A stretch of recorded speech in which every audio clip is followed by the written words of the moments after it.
Il était une fois un chasseur qui cultivait son champ chaque année. Mais au moment où son maïs commençait à mûrir, les singes venaient toujours manger sa récolte jusqu'à tout détruire. Un jour, le chasseur décida de les poursuivre.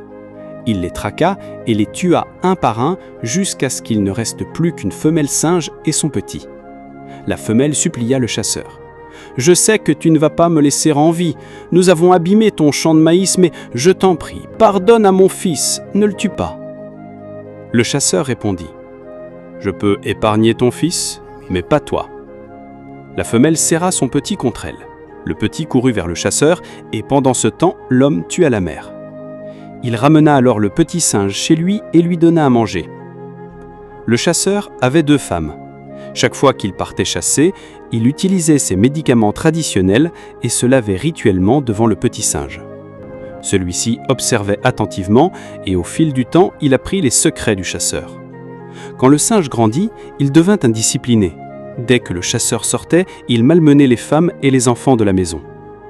Quand le chasseur rentra et apprit cela, il attacha le singe, mais l'animal réussit à se détacher tout seul. Il alla voler les objets et les gris-gris secrets du chasseur et s'enfuit dans la brousse. Le chasseur partit à sa recherche.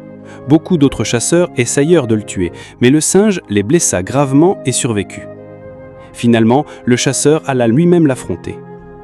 Ils se battirent du matin au soir sans qu'aucun ne l'emporte.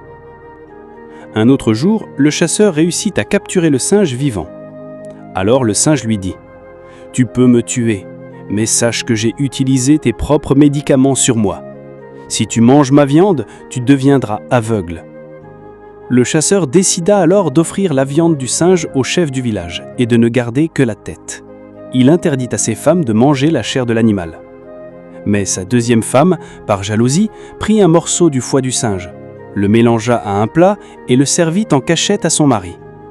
Dès que le chasseur mangea, il devint aveugle. Il accusa sa deuxième femme. « Tu m'as tué, je t'avais prévenu de ne pas toucher à la viande de ce singe. » La femme l'abandonna et retourna vivre chez ses parents. Le chasseur resta avec sa première épouse. Il devint pauvre et vécut dans la misère pendant 10 ans. Un jour, au milieu de la nuit, la tête du singe suspendue devant sa maison se mit à parler. « Prends ma tête, lave ton visage avec de l'eau, et tu recouvreras la vue. » Le chasseur suivit les instructions. Aussitôt, ses yeux s'ouvrirent de nouveau et sa richesse revint. Il devint prospère. Sa deuxième femme, en apprenant cela, envoya des gens supplier son mari de la reprendre.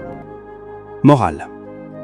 La jalousie et la trahison détruisent toujours ceux qui la pratiquent.